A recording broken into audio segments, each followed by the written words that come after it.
আসসালামু আলাইকুম বন্ধুরা, কেমন আছেন? আশা করি ভালো আছেন। পিঙ্কি কিচেনে সবাইকে স্বাগত। আজকে নিয়েছি, দেখেন, একেবারে কাঁচকলা নিয়েছি, চিংড়ি মাছ নিয়েছি। চিংড়ি মাছটা আমি ধুয়ে পরিষ্কার করে নিয়েছি, বাজার থেকে নিয়ে এসে পরিষ্কার করে ধুয়ে নুন হলুদ মাখিয়ে রেখেছি। আলু নিয়েছি, এই যে আজকে চিংড়ি মাছ দিয়ে আলু দিয়ে কাঁচকলা দিয়ে পেঁয়াজ দিয়ে ঝোল হবে। দেখতে থাকুন, রান্নার সাথে থাকুন কীভাবে আমি রান্না করছি। দেখুন, প্রথমে আমি উনুনটা জেলে নেবো।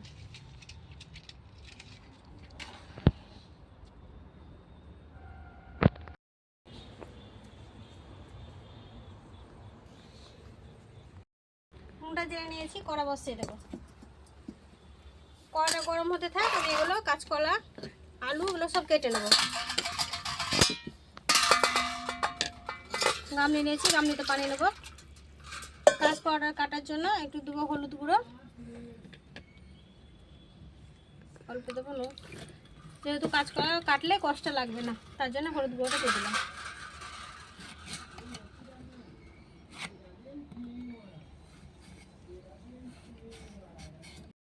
কড়া গরম হয়ে গেছে, দেবো অল্প পরিমাণ সর্ষের তেল। প্রথমে চিংড়ি মাছটা একটু ভেজে নেবো, খুব কড়া করে ভাজবো না।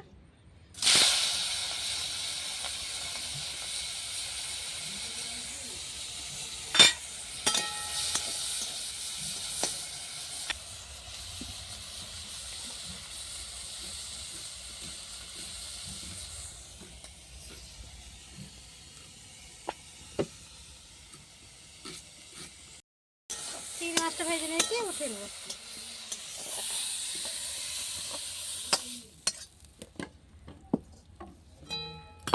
ওই কড়াইতে দিয়ে দেবো আর একটু তেল, দেবো বেশি পরিমাণে পেঁয়াজ কুচি। পেঁয়াজটা একটু বেশি পরিমাণে দিতে হবে। পেঁয়াজটা একটু ভেজে নেবো, একদিক থেকে ভেজে নেবো, একদিক থেকে আমি আলুটা ভেজে পেঁয়াজটা ভেজে নিয়েছি। আলুটাও দিয়ে দেবো এর মধ্যে একটু ভাজে নেওয়ার জন্য। তো পেঁয়াজ আর আলু একসাথে ভাজানো হয়ে যাবে। পেঁয়াজটা ভাজা ভাজা হয়ে যাবে, আলুটা ভাজা ভাজা হয়ে যাবে, দিয়ে দিলাম, একসাথে ভেজে নেবো। পেঁয়াজটা আর আলুটা ভাজা হয়ে গেছে, এবার কাঁচকলাগুলো দিয়ে দেবো।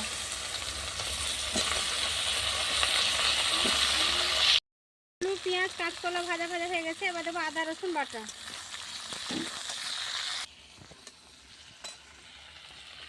আদা রসুন বাটাটা ভাজা ভাজা হয়ে গেছে কাঁচকলার সাথে। এবার দেবো মশলা। এখানে আছে নুন, ভাজা জিরে গুঁড়ো, হলুদ গুঁড়ো, লঙ্কা গুঁড়ো।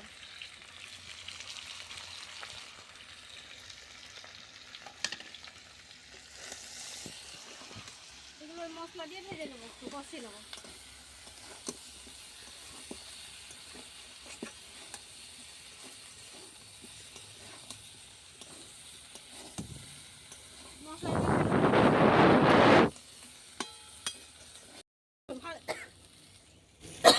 ভালো করে কষানো হয়ে গেছে,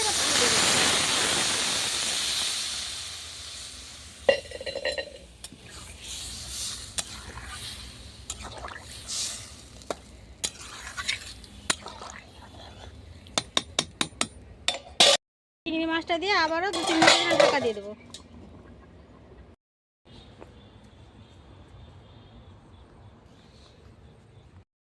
ঢাকাটা উঠিয়ে দেখে নেবো কাঁচকলা আলুগুলো সব কতটা সেদ্ধ হলো।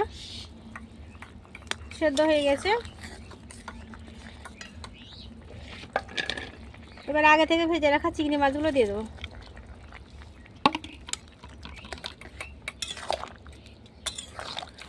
ভালো করে মিশিয়ে দেবো। চিংড়ি মাছটা দিয়ে আবারও 2-3 মিনিট ঢাকা দিয়ে দেবো। নামিয়ে নেবো ঢাকাটা। এই দেখেন কত সুন্দর আমার চিংড়ি মাছ দিয়ে কাঁচকলা দিয়ে হয়ে গেছে। কেউ যদি ইউটিউব থেকে দেখে থাকেন অবশ্যই সাবস্ক্রাইব করবেন, আর কেউ যদি সাবস্ক্রাইব না করে থাকেন, নতুন বন্ধু হয়ে থাকেন, অবশ্যই সাবস্ক্রাইব করে পাশে থাকবেন, আর পাশের বেল আইকনটিতে ক্লিক করে রাখবেন, যাতে আমি ভিডিও ছাড়ার সাথে সাথে নোটিফিকেশনটা সবার প্রথম আপনাদের কাছে পৌঁছে যায়। আর কেউ যদি ফেসবুক পেজ থেকে দেখে থাকেন অবশ্যই একটা লাইক দিয়ে সাথে থাকবেন। এবার তরকারিটা, আমার কাঁচকলা তরকারিটা হয়ে গেছে, আমি নামিয়ে নেবো। মাছ দিয়ে কাঁচকলা তরকারিটা হয়ে গেছে, এবার আমি নামিয়ে নেবো। ঢেলে নিয়েছি, আমার তরকারিটা হয়ে গেছে, ঢেলে নিয়েছি। এবার ভাতটা নিয়ে এসে খেয়ে দেখাবো কেমন হয়েছে।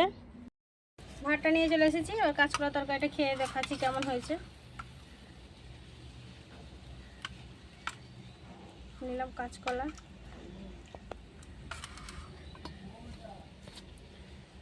গরম গরম ভাত আর কাঁচকলা, চিংড়ি মাছ দিয়ে তরকারি।